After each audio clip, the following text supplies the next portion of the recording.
público que se puede invertir para combatir directamente la pobreza y sus efectos más graves, como son la hambruna y las enfermedades, ¿no?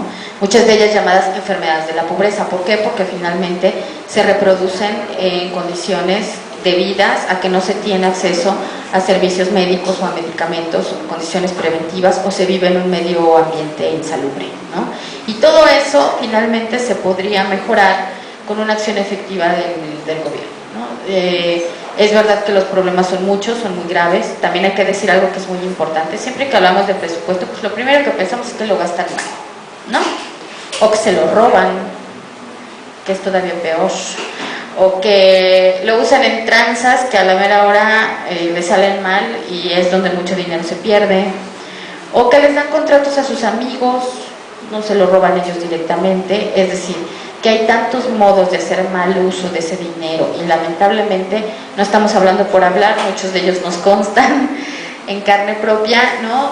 Que pareciera entonces que no hay modo, que esa es la razón por la que el dinero no llega a donde tiene que llegar. En parte sí, ¿no? Tenemos gobiernos profundamente ineficientes para gastar el dinero con transparencia y con medidas de eficiencia, ¿no? Así pues que se haga el proyecto y si se termina en un año bien, si no pues también. Hay el famosísimo caso del puente allá en el Estado de México, ¿no? Que se tardan 6 años haciendo el puente. Evidentemente todas las veces que la obra se suspendió y se reanudó implicaron que había que invertir en volver a, no sé en términos arquitectónicos cómo se llama eso, pero había partes de la obra que ya estaban dañadas por cuestiones de la lluvia y otras cosas. Entonces había cosas que había que tirar y volver a hacer cada que reiniciaban la obra. Esto es dinero mal gastado, por ejemplo. Dinero que se invierte sin importar si existe conflictos de interés, pues es todos estos contratos que se les dan a los parientes, a los amigos, sin pensar si son la mejor persona que pueda hacer el trabajo. Eso es gastarlo ineficientemente. ¿Qué es gastarlo sin un criterio de prioridad? Ay, pues hacer la suavicrema esta que está aquí, ¿no? Por ejemplo, no se llama suavicrema, ¿verdad? La estela de luz, ay, perdón, hasta de nombre le estamos cambiando, de la risa que nos da. Perdón, pero ese no es priorizar. Necesitábamos una estela de luz ahí. Además, ustedes me van a disculpar, esto ya es cosa mía, pero sinceramente, poniendo ahí un monumento por el bicentenario, enfrente, por Dios santo, del castillo de Chapultepec, como diciendo, ay, aquí no hay nada, aquí hay un, ¿no? Aquí se necesita un monumento, pues no tengo nada aquí, está muy pelón. Tienes el castillo de Chapultepec enfrente, yo no sé qué necesitaron pues para que se viera más bonito. Y teniendo ahí los museos y el Museo de Antropología, los cuadros, y entonces de repente, ay, pues en un lugar así todo donde se vea padre, ya sé, donde no haya nada, el castillo de Chapultepec ahí enfrente, ponle una cosa ahí, no, ni siquiera con un criterio como muy... Y a un lado la Secretaría de Salud, corta las claro, muy bonito, ahí queda todo muy hermoso. Y ese es un buenísimo ejemplo de lo que es no gastar con prioridades, ¿no? No sé, digo, ya la gente que hace este tipo de análisis seguramente ya tiene el dato de cuántas escuelas se hubieran rehabilitado con ese dinero, cuántas becas, ahorita que estamos hablando de eso, cuántas becas, aunque sea de 800 pesos, les pudieron dar a los chavos con ese dinero, ¿no? Cuántos baches hubieran tapado, etcétera, ¿no? Ese es un ejemplo del dinero. Entonces, todas esas variantes son distintas. Digo, una cosa es que el dinero se gaste mal, otra cosa es que se gaste de manera ineficiente, otra cosa es que se lo roben, ¿no? Y en dado caso, cualquiera de las tres cosas nos lleva al mismo resultado. El dinero no está sirviendo para lo que lo queremos. Para lo que lo queremos nosotros, los ciudadanos, que dicho sea de paso, también somos contribuyentes, ¿no? El asunto del presupuesto con los años se fue volviendo en un tema indispensable para la legitimidad democrática. Un gobierno verdaderamente democrático debe rendir cuentas. Y cuando decimos rendir cuentas, decimos eso, que nos digan en qué se gasta nuestro dinero. Y si se lo gastan bien. Y si se lo gastan en lo que nosotros queremos que se lo gasten, ¿no? A lo mejor si nos hubieran preguntado, no hubiéramos optado por la estela de luz, sino hubiéramos escogido algunas de las cosas que hemos mencionado. ¿Qué era más importante para honrar los 200 años? ¿Era? Sí, ¿verdad? El centenario de la independencia de este país. ¿Tener una estela de luz? O a lo mejor hacer 500 escuelas. O no sé cuántas hubiera alcanzado, les digo que soy mala para el número. Pero seguramente con 25 escuelas en zonas rurales hubiera sido una mejor manera de honrar la independencia de este país que construyendo una estatua o cosa, monumento o cosa, ¿no? Que finalmente pues no sirve de nada. Disculpen, no es que yo se lo diga, no es que yo tenga nada en contra del arte, ni muchísimo menos, pero no parece muy útil, ¿no? Que digamos. Entonces, esas son las preguntas que después nos empezamos a hacer cuando queremos hacer análisis de presupuesto. ¿Cómo puedo yo evaluar la manera en que el gobierno se gasta el dinero? ¿No? Está bien gastado, decía un compañero. Dábamos en la organización donde trabajaba, dábamos cursos de análisis presupuestario, les enseñábamos a otras personas lo que nosotros habíamos aprendido, porque lo aprendimos en la práctica. También quiero decir que de presupuesto no hay una materia específica en las universidades en ciencias sociales en este país, tampoco hay una maestría para especializarse en eso, ni muchísimo menos un doctorado.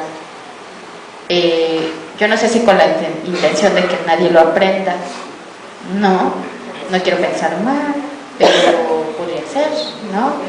De que nadie lo aprenda, pero nosotros nos dimos cuenta que no era necesario, que se podía aprender en la práctica, ¿no? Y de las cosas que nosotros íbamos aprendiendo, las compartíamos con otras organizaciones, porque aquí un asunto es muy importante. Este asunto funciona mejor en red, y por eso es muy importante hoy venírselos a contar a ustedes que son una red, ¿no? Si varias organizaciones se fijan en distintos aspectos del presupuesto, lo que tenemos es una visión general de distintos aspectos.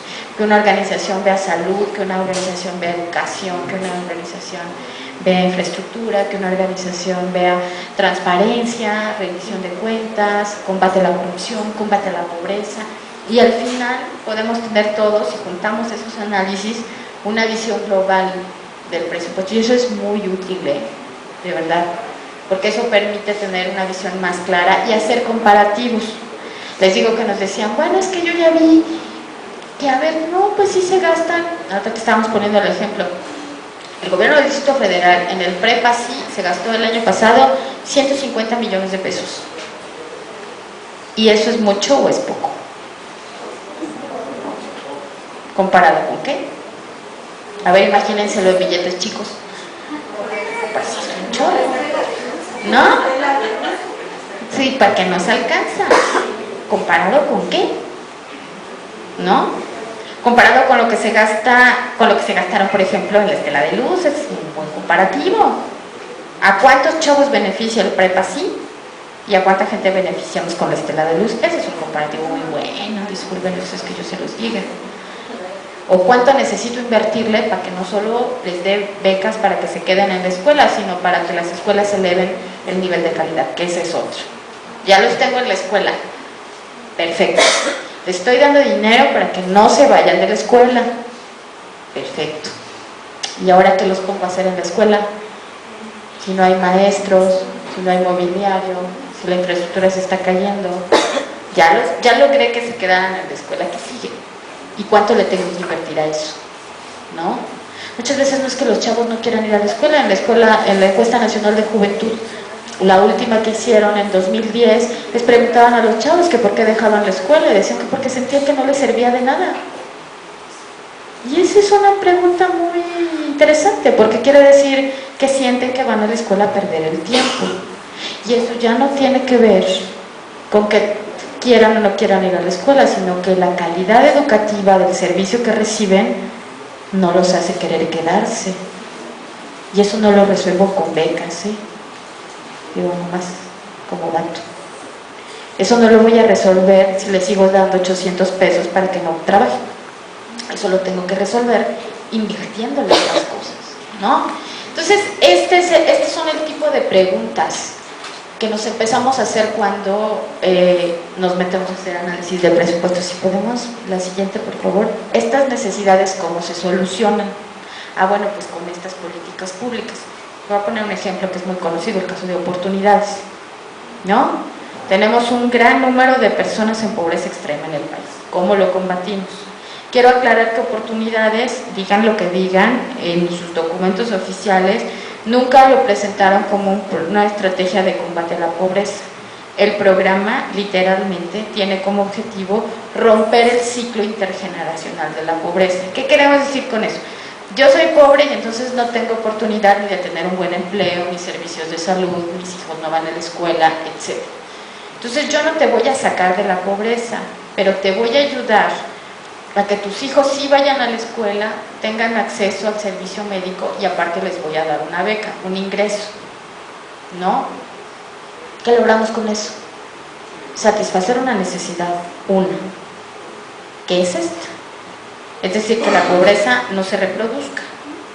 El que yo no sea tan pobre que no tengo ni para mandar a mis hijos a la escuela, el gobierno me va a ayudar para que sí vayan. Y entonces pensar que esta nueva generación va a estar más lejos de vivir en una situación de carencia y de pobreza de la que están sus padres. Hasta ahí muy bien, ¿no? Suena bien y además hay que decir que es el único programa transeccional que hemos tenido en la historia de este país. O sea, resultados se ha tenido porque ha tenido tiempo como para eso. A los programas públicos no se les puede pedir cosas para las que no están hechos.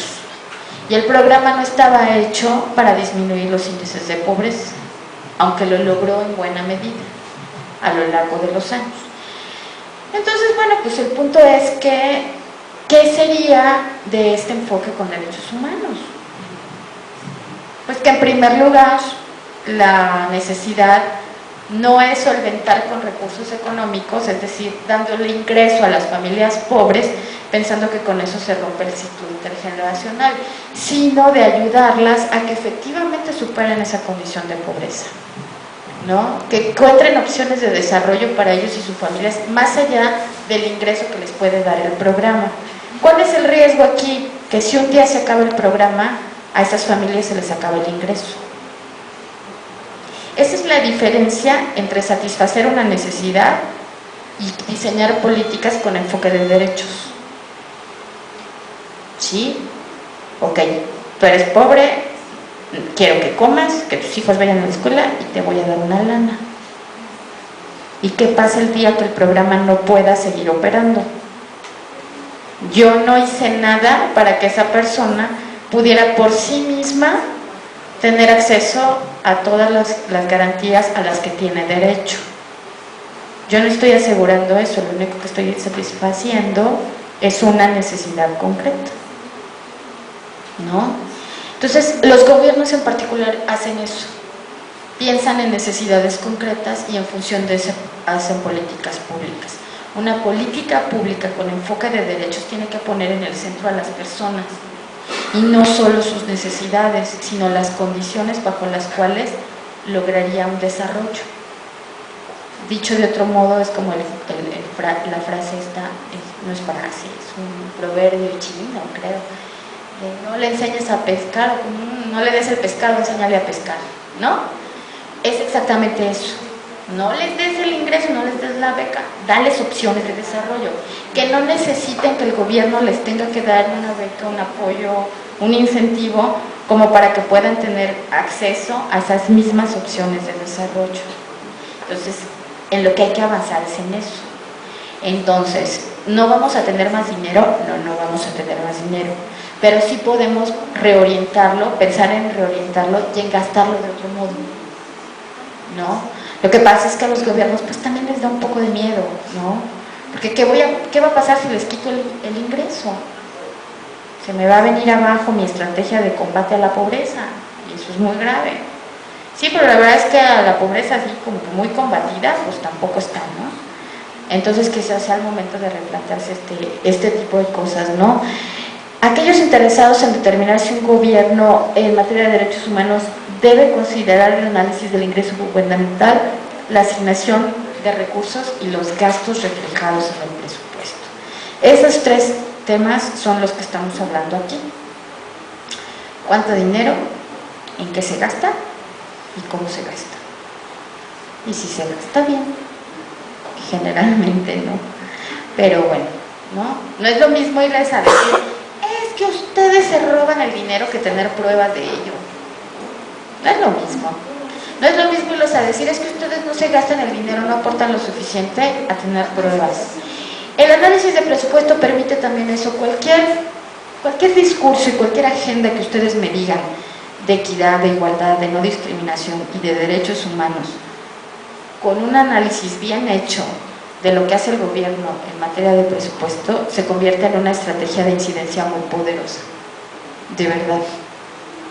Porque desarmas la retórica.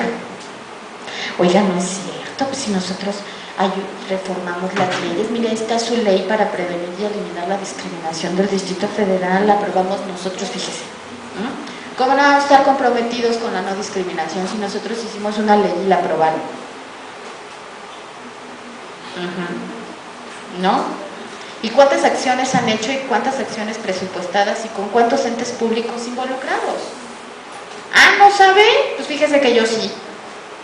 ¿No? Y eso te pone en un nivel de interlocución distinto, una manera de hacer incidencia distinta, porque lo otro es, que yo, gobierno federal, no estoy comprometido con la no discriminación.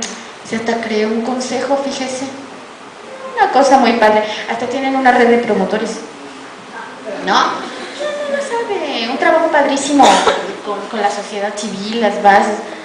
Ah, sí, no me diga. ¿Cuánto presupuesto tiene el COPRED para este tipo de acciones y cuánto tiene? No sé. Iba a decir el INDEPEDI, pero creo que no es políticamente correcto. Sí, no iba a decir el INDEPEDI, pero mejor no. El INMUJERES o algún otro. El de la juventud, por ejemplo, es un muy bonito ejemplo, ¿no? Sí, aquí es un caso muy interesante. Por ejemplo, el INJUVE no coordina, no controla, no administra el dinero que está presupuestado para la estrategia de atención a los jóvenes. Tiene 4 programas. El presupuesto total del INJUVE es menor al fideicomiso de Prepasí, que se maneja con un fideicomiso, no está asociado a ningún ente público.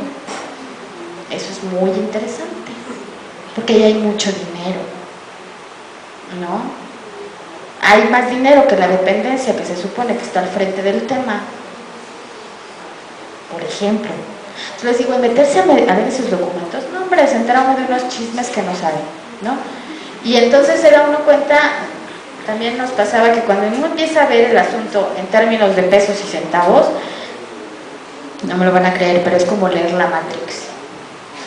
No, de verdad. De verdad, es como aprender a leer la Matrix, porque entonces uno se da cuenta dónde está el dinero, dónde están las apuestas del gobierno y dónde están las apuestas en estricto sentido del término, porque eso implica ponerle dinero, ¿no? ¿Cuánto dinero le están poniendo y a qué cosas? ¿No? Entonces ya después, bueno, en el discurso pueden venir a decir lo que les dé la gana. Finalmente, las apuestas concretas en términos de dinero las vamos a encontrar en esos documentos y por eso es tan importante revisarlos. De un tiempo para acá esos documentos son públicos, yo no sé si ustedes están enterados, pero esos documentos son públicos, se pueden accesar con una computadora con internet y deben estar públicos y disponibles para toda la ciudadanía. Y eso es una ventaja muy grande. Cuando yo estudiaba en la licenciatura, ya sé que hace muchos años, si alguien quería hacer un tipo de análisis de este tipo, tenía que tener un amigo en el gobierno para que te pasara la información. Y la única fuente de información sobre política pública y inversión estatal la teníamos en estos informes que yo les contaba, que eran todo menos un ejercicio de transparencia y rendición de cuentas. Ahora no, afortunadamente yo creo que también como una conquista ciudadana podemos tener acceso a todos estos documentos de manera pública para que los vea quien los quiere ver. La cosa es que querramos verlos, que es de lo que los estoy tratando de convencer. Hay que querer verlos, ¿no? Y al principio uno dice, bueno, ¿y tanto numerito para qué sirve? Hasta que vamos entendiendo, digo que es como aprender a leer la Matrix. Tarea de ingresos de la Secretaría de Finanzas del GDF, a ver cómo está el programa operativo anual de este año. Y bueno, ya que veo los numeritos y ya que veo cuánto tiene cada programa y la dependencia que me interese, ¿no? ¿Cómo podría yo saber que ese dinero efectivamente está siendo gastado con un enfoque de equidad y derechos humanos. Para empezar, quiero decir que con un enfoque de equidad significa que está orientado a reducir las brechas de desigualdad, que eran de las que les estaba yo hablando hace rato. ¿Cómo podría yo hacerle para cerrar las brechas que existen, por ejemplo, entre hombres y mujeres? Un asunto de equidad de género, ¿no? Pues que los accesos y los servicios estén disponibles tanto para hombres o para mujeres y que eso esté asegurado en el presupuesto. Quiero decir que en términos de equidad y género es donde más ha avanzado el gobierno del Distrito Federal, ¿no? Más que en la perspectiva de derechos humanos. ¿Por qué? Porque aquí también hubo un trabajo de ciudadanía organizada, de organizaciones de la sociedad civil, academia, gobierno, que estuvo empujando una agenda a través de muchos años, y lo que consiguieron, por eso les digo que sí se consiguen cosas, es lograr que el gobierno del Distrito Federal incorporara la perspectiva de género a sus políticas públicas y a sus presupuestos. Es decir, que en las acciones que realiza el gobierno siempre debe haber un componente de equidad de género. Eso sí existe en el DF, también hay que aplaudírselos un poquito, ¿no? Porque todavía nos faltan una serie de cosas, pero es en lo que más ha avanzado, ¿no? Y el tener información desagregada, que eso, aunque ustedes no lo crean, no existía, de cuántas mujeres y cuántos hombres se benefician con las acciones del gobierno del Distrito Federal. Generar esa información hace una diferencia enorme en los tipos de análisis que podemos hacer. No la generaban. A ver, beneficiarios del programa fulano, tantos y tantos y tantos. Y nunca decían cuántos hombres y cuántas mujeres. ¿Para qué queremos saber cuántos hombres y cuántas mujeres? Ah, porque entonces así sí podemos calcular cuánto dinero se está destinando a atender a hombres y a mujeres, y ese es un presupuesto con equidad y con equidad de género. ¿Sí? Entonces esa fue una batalla larga, pero una vez que se consiguió, nos ha permitido avanzar en evaluar si los presupuestos realmente están construidos con este enfoque. No hemos avanzado lo mismo en otros temas. Por ejemplo, una de las demandas de los colectivos y de la población LGBT, se me falta una T, LGBTTI, es que si no hay que dejar fuera ninguna T, es que ellos no están visibilizados, y es verdad. No hay metodologías censales para poder determinar el número, la magnitud y las condiciones sociodemográficas de esta población. No hay. ¿No? En parte porque las metodologías no están pensadas para preguntarles a las personas su género u orientación sexual. Incluso hay un debate si orientación sexual y preferencia sexual son términos correctos para dirigirse a las personas. Entonces, si no estoy seguro si es la mejor manera de llamarles, pues tampoco estoy seguro si es la mejor manera de preguntarles. Entonces, bueno, el punto es, yo no tengo esos datos no existen. Hay algunas estimaciones. ¿Cómo podría yo saber que las políticas públicas y los presupuestos realmente benefician a este sector de la población? Ahí tengo una bronca. Ahí no puedo determinar si existen recursos suficientes para atender a esta población. ¿A cuánta estoy atendiendo y a cuánta más necesito atender? Y ese es un dato indispensable para saber si estoy destinando los recursos suficientes. En el caso de las mujeres, les repito, es donde más hemos avanzado, pero en casos como este, o en el de población en situación de calle, tenemos una bronca muy fuerte, porque no están cuantificados, no hay una metodología para eso. Los datos que presenta el IASI son a los que cuentan los puntos de encuentro, pero ellos se mueven constantemente, entonces no necesariamente son los mismos, a tal grado que no podemos determinar exactamente cuánta gente vive en situación de calle en el Distrito Federal. Tenemos un estimado. Entonces, si yo no sé cuántos son, ¿cómo podría decir que estoy avanzando en cerrar las brechas de desigualdad? ¿Y cómo podría decir que los estoy atendiendo? Bueno, ok, no los estoy atendiendo. ¿Cómo los atiendo? ¿Y cuánto dinero necesito para eso? Si ni siquiera sé cuántos son. Está fuerte, ¿no? Bueno, pues ese son el tipo de preguntas que también nos hacemos cuando empezamos a hacer análisis de presupuesto. Les decía yo que les voy a dar unas pistas generales de estas cosas que les digo que nosotros fuimos descubriendo en la práctica y que además fuimos encontrando los documentos que íbamos revisando a nivel en el marco normativo nacional e internacional. El primero es esto de que yo les hablaba, ¿no? Avanzar en la universalización. Estamos muy lejos de eso, quiero agregar, y además hay toda una discusión de si con eso, asegurando el acceso, que es el ejemplo que les ponía yo hace rato, pues ya con eso ya garantizo el derecho. No, pues no, porque una cosa es que yo pueda entrar al centro de salud y otra cosa es que me atiendan. No, aquí no le negamos el acceso. Pues no, pero no tienen medicamento, no tienen equipo, la enfermedad que yo tengo no la tratan, o la tratan mal, o no tienen especialistas para tratarla. Entonces eso no es garantizar el derecho, eso es nada más darme acceso. Pero de entrada es un buen principio. Nadie debería estar excluido de los bienes y servicios que preste el gobierno. Y eso tiene que estar debidamente presupuestado, considerado que así sea, ¿no?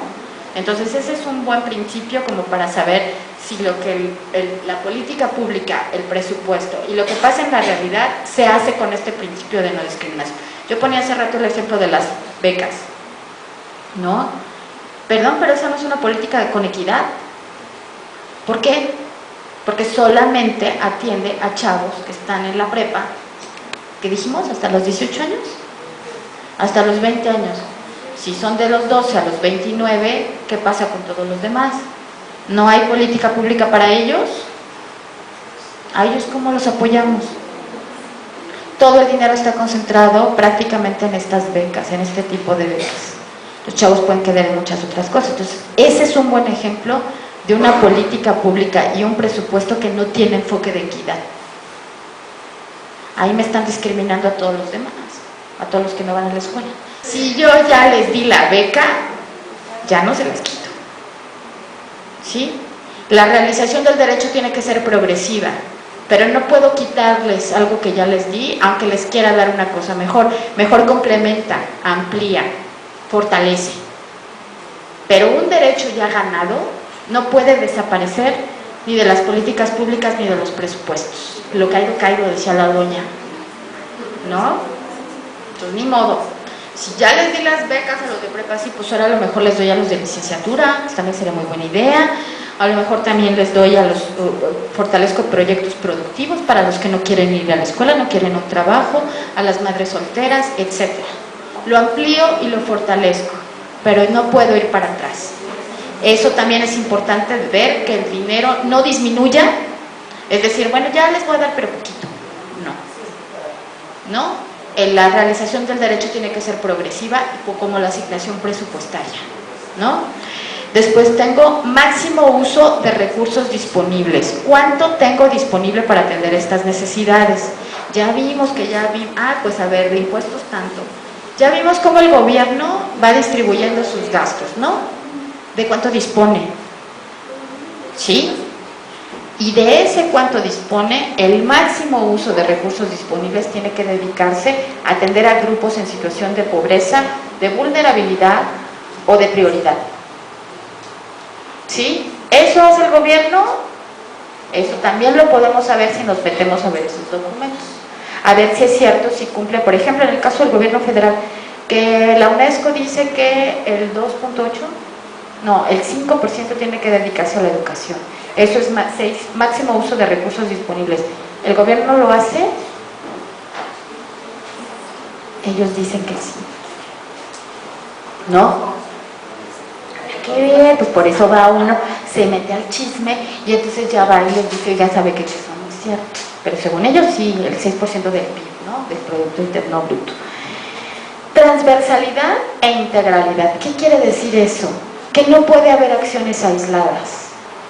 Que si yo quiero tener una política con enfoque de derechos humanos, ese enfoque tiene que estar presente en todo lo que yo haga. Y cuando digo en todo, es en todo, ¿eh?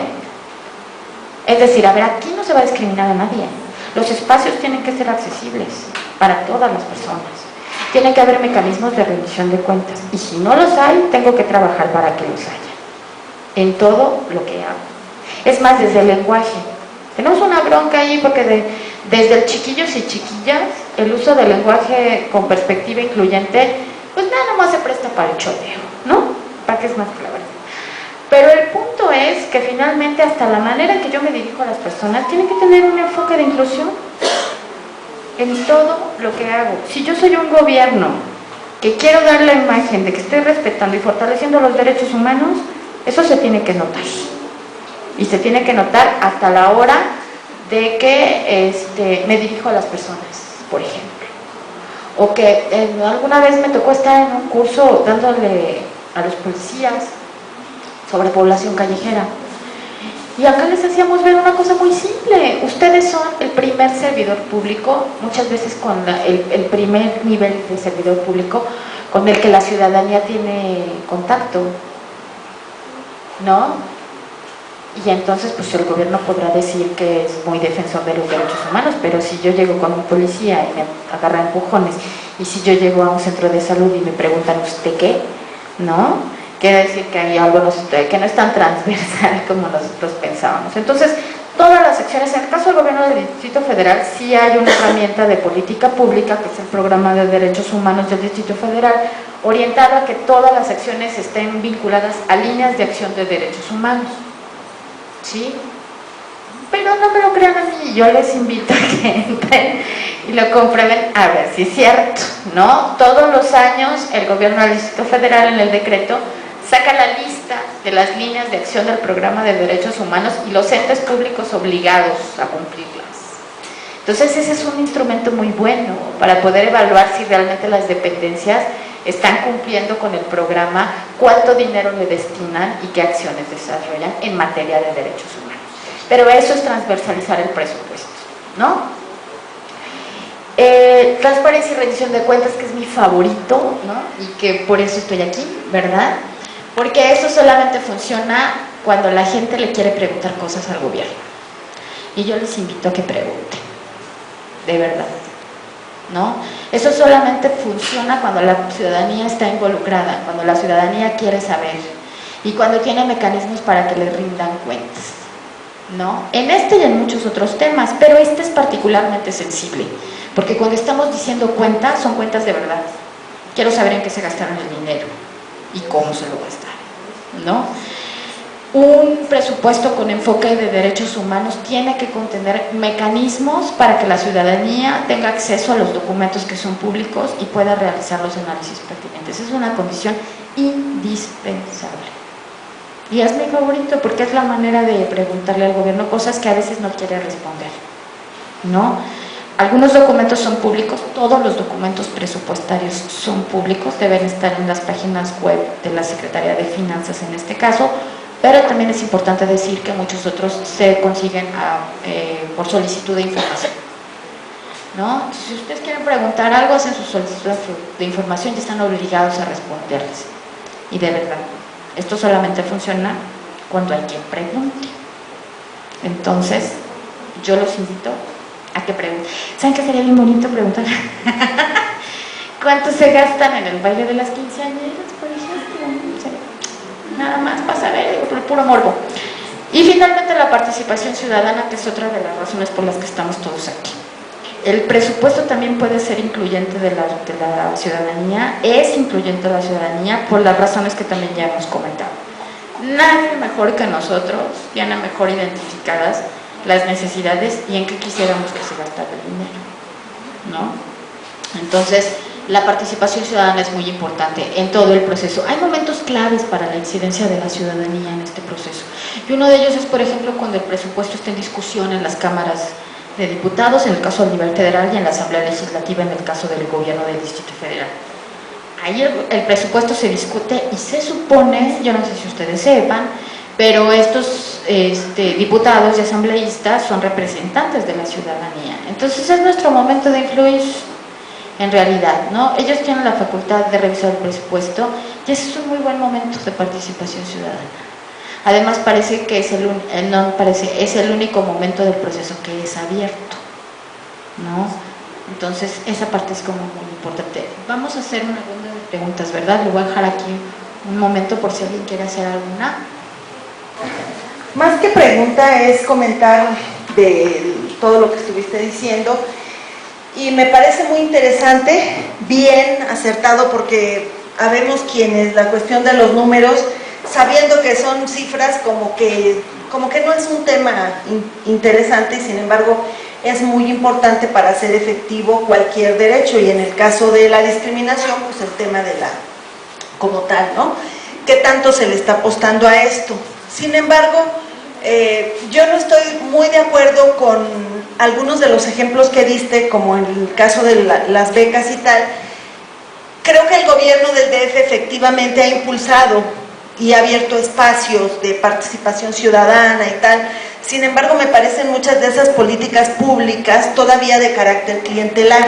Es decir, y me pareció súper importante lo que tú dijiste, y también con eso creo que nos debemos de quedar, que detrás de los números o de la asignación en el momento que se están haciendo los presupuestos están los intereses políticos y por tanto las negociaciones políticas. Yo me quedo con eso y con la parte de que la ciudadanía, en la medida en que tenemos un interés por poner sobre la mesa nuestras necesidades, en este caso de discriminación, y hay un abanico enorme de temas, desde las cuestiones materiales, infraestructuras para discapacitados, hasta ejercicio, acceso de la justicia para las mujeres, etcétera, etcétera, ¿no? O sea, ahí hay un montón de cosas, pero yo sí creo que esto se tiene que ver reflejado en políticas públicas, y sin embargo, muchas veces lo que hacen los gobiernos, precisamente porque hay un interés político clientelar de tener votos, porque a su vez los partidos, todos los partidos para mí, les interesa tener dinero, dejan de lado precisamente la cuestión de los derechos humanos. Entonces para mí no, cuando yo escuchaba y el rollo de las becas y no sé qué, yo decía pues sí, pero realmente los chavos, ¿en qué se gastarán ese dinero? ¿No? Y realmente me parecía que lo más importante era la política pública de fortalecer la educación, y la educación en todos los sentidos, desde la infraestructura, las instalaciones que se tienen, y no precisamente con la cuestión de las becas. Yo vivo en el Estado de México y mi pregunta es, ¿a dónde o con quién se haría este tipo de preguntas?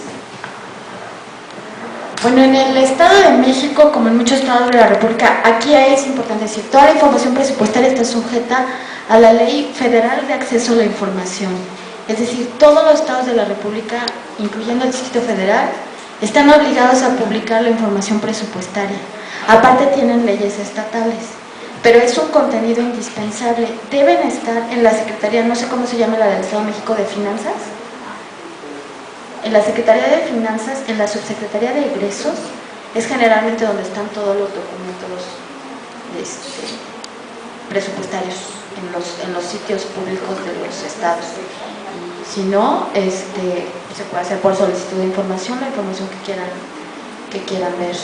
Deben tener también un portal de transparencia, tanto estatal como a nivel federal. Mi pregunta es encaminada a las políticas que nos dijo. Yo sé que existe una Auditoría Superior de la Federación que se encarga básicamente de auditar a los organismos del gobierno a nivel federal, estatal, local, municipal. Mi pregunta es, ¿qué pasa, por decir, cuando el presupuesto es mayor de lo que se esperaba, que existen subejercicios en los gobiernos, y por decir, muchos de esos fondos pues terminan desviados o terminan solamente para unos cuantos? Entonces yo quisiera saber, por decir, esta auditoría que se realiza año tras año, me parece que también se encarga la OCDE o el Banco Interamericano de Desarrollo de básicamente de buscar esas auditorías y buscar esos fondos para generar esto que usted dice de la perspectiva de derechos humanos. Creo que es vital. Y también yo ya tuve la oportunidad de revisar de hacer un presupuesto. Bueno, me lo dejaron en la escuela y la mitad se va para las pensiones, pero de esas pensiones hay que ver, por decir, a qué grupos de discapacitados se le va esa parte. No sé si me puede contestar las preguntas. Gracias. Bueno, varias cosas.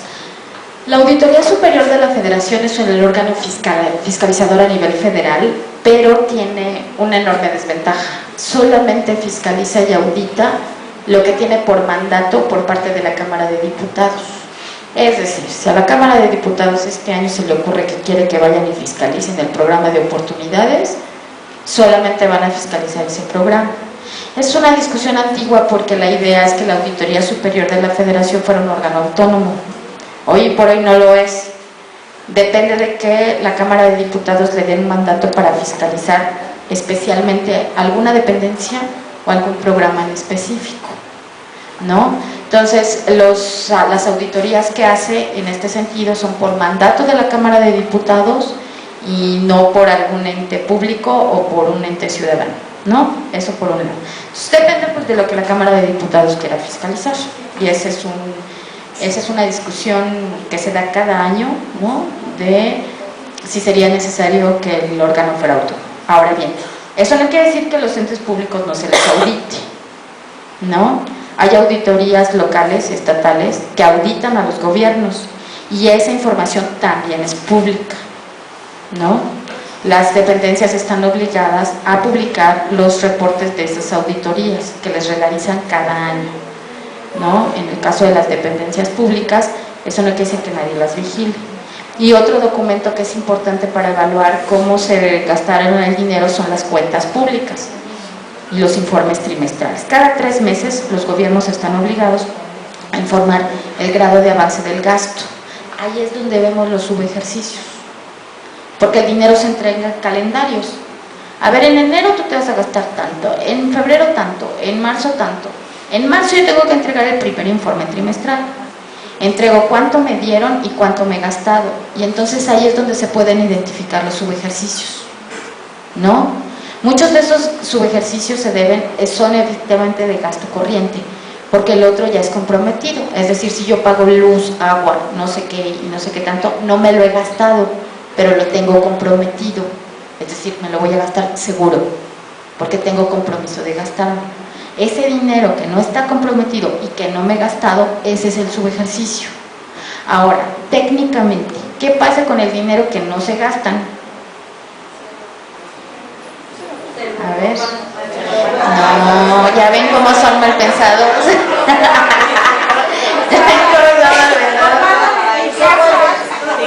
Técnicamente lo regresan y se los reducen para el año que entra. Entonces yo compré, pedí 20 millones, me fue muy mal, me gasté 15, ese es mi techo para el año que entra, ¿eh? ¿Por qué? Porque lo que te di no te lo gastaste. Entonces las dependencias públicas, eso está muy bien, déjenme ustedes que yo les diga, ¿para qué me pides lana que no te vas a gastar? Mejor te la tumbo. Eso sí, ya no sé si se la roban, eso sí no podría yo asegurarlo, ¿verdad? Pero de que la tumban, y entonces sobre eso construyo los techos para el año que viene. Ahora bien, ¿cuál es lo perverso aquí del asunto? Que muchas veces los entes públicos hacen lo que sea, y cuando digo lo que sea, es lo que sea, con tal de gastarse el dinero, para que no les bajen el techo. Y eso lamentablemente es una práctica muy común, no solamente a nivel local, sino también a nivel federal. Lo que menos quiero es que me tumben dinero, ¿no? Entonces, entre que si se lo roban, entre que si no se lo gastan, entre que si se los tumban, que no quieren que se los tumben. Y otra cosa muy importante, aunque no me lo crean, lo más honesto sería regresar el dinero. Creo yo, no sé si ustedes compartan mi opinión. Pero pues si no me lo gasté, pues lo regreso, ¿no? Y que le sirva a otras acciones del gobierno igual de sustantivas y demás, ¿no? Regresar dinero a Hacienda, en el caso del federal, y a finanzas, es un trámite tan complicado que mejor no lo hace.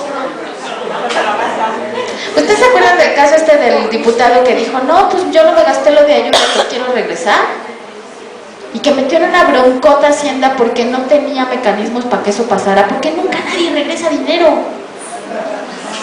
Entonces muy salsa dijo, no, pues ahorita van a ver, yo no me gasté lo que nos dan para oficina y no sé qué, un diputado panista, no recuerdo su nombre, lamentablemente sería muy bueno citarlo, por ser pionero, ¿no?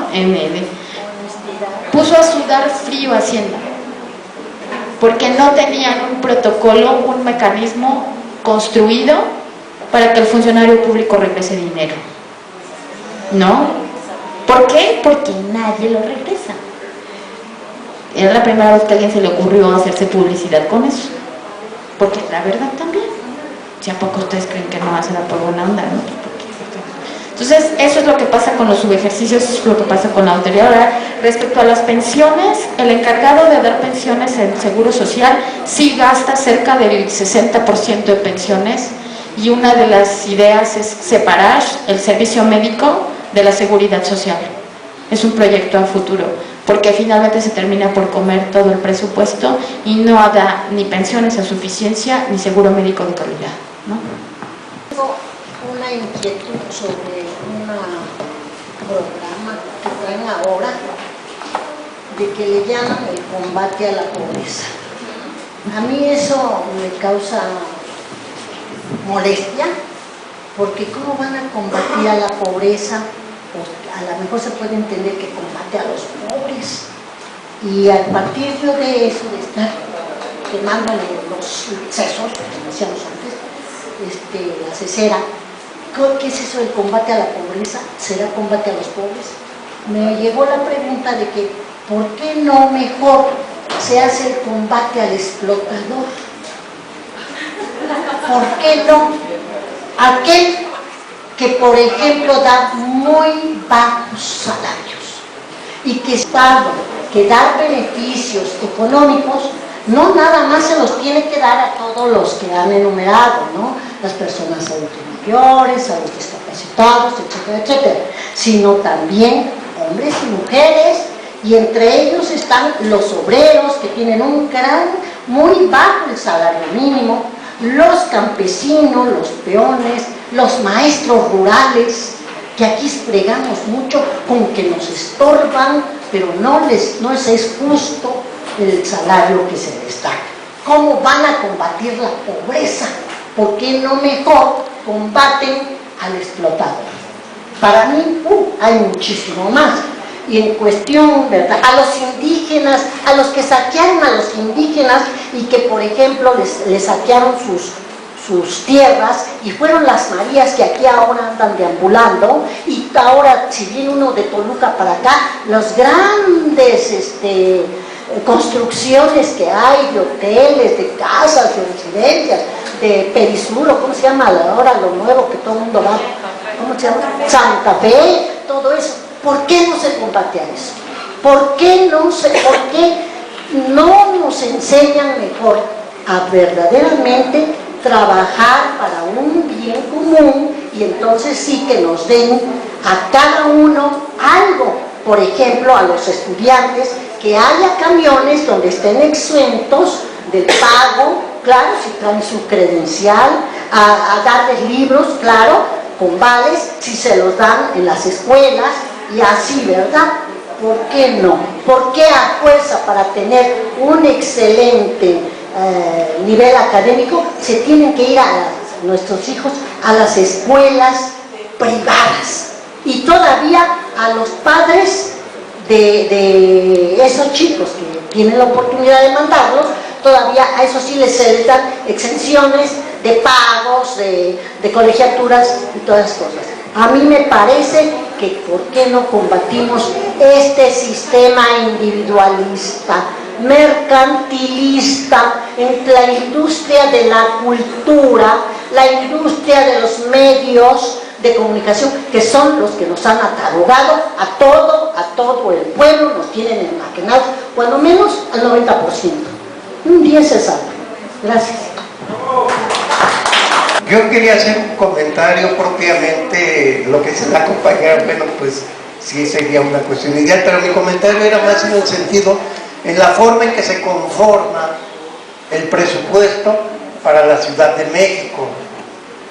Porque para la Ciudad de México piden a los delegados que presenten una propuesta, se arma previamente.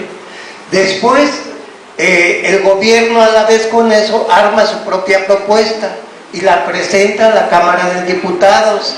Los legisladores, en el caso del Distrito Federal, son los que, a través de discusiones, vamos a ponerle de ese tamaño, van a determinar los montos y los rubros en los que se van a aplicar esos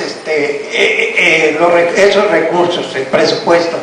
Lo que pasa pues aquí, el presupuesto es muy discriminativo porque regularmente lo que es apoyo para que tendríamos que ver en políticas públicas de desarrollo social, que serían en los rubros donde apoyarían a los derechos humanos, ahí es muy discriminativo. No hay un diputado que tenga sus hijos en una escuela pública, no hay un diputado que reciba atención médica en el seguro popular. Entonces, todas estas cosas nos llevan al estamento de la discriminación en relación a. Yo creo que efectivamente se nos ha dicho, para poder tener esto, pues tenemos que conocer de qué estamos hablando.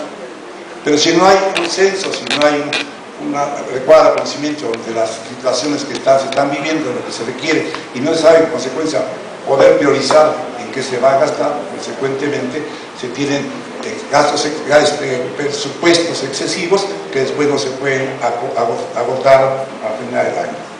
Y ahí empiezan situaciones de desfasamiento por el desconocimiento, por la falta de preparación adecuada para poder hacer política apropiada. Primer punto. Y segundo punto, por una situación, con todo respeto, lo digo porque tú lo estuviste expresando, lo que es la situación de lo que es el centro de los derechos humanos. Hoy por hoy no podemos estar hablando de una participación ciudadana si seguimos hablando, como lo citaste tú por ahí, y una recomendación personal que te hago, con todo respeto, repito, de hablar de beneficiarios. En una cultura de derechos humanos y democrático, como usted lo refieres, no podemos hablar de que tenemos beneficiarios de tal o cual proyecto. Tenemos participantes. Es una participación ciudadana, es una participación de las personas en las acciones, no que sean beneficiarios, porque no estamos dando dádivas, están participando del programa y por lo tanto están ejerciendo su derecho humano. Es un comentario muy amable y muy respetuoso. Muchas gracias. Bueno, yo nada más quiero para cerrar dos cosas. Una, sí, o sea, estos grupos que hemos mencionado no son los que más necesitan necesariamente. La lista se puede volver inmensa. Pero en los marcos normativos internacionales de derechos humanos sí están establecidos como prioritarios y además con acciones temporales, pensando en que va a llegar el momento en que van a alcanzar un nivel de desarrollo en donde ya no necesitan de acciones especiales ni afirmativas específicas, sino que vamos a avanzar en la universalización de derechos y ya no va a ser necesario hacer este tipo de diferencias. Es a lo que aspiramos.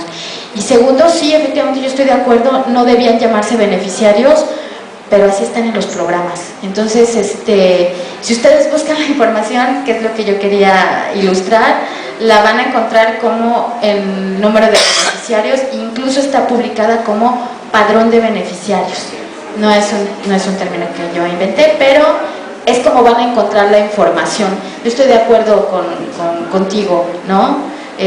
No hay que ver a las personas como derechohabientes, sino como sujetos de derecho. Hay que avanzar en eso. Pero eso es muy ilustrativo de cómo los ven los quienes diseñan políticas públicas.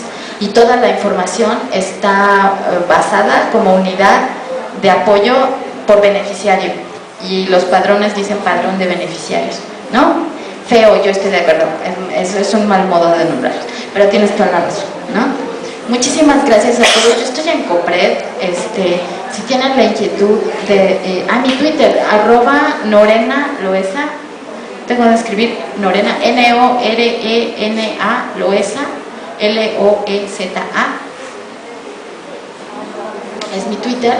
En Facebook me encuentran con mi nombre completo, Norma Lorena Loesa Cortés. Estoy a sus órdenes y estoy en Copred, aquí donde están los compañeros, ¿no? Si tienen alguna duda, nos dará mucho gusto recibirlos por allá. Muchísimas gracias, son un público excelente. Muchas gracias a Normita, le entregamos una constancia por haber participado en el seminario.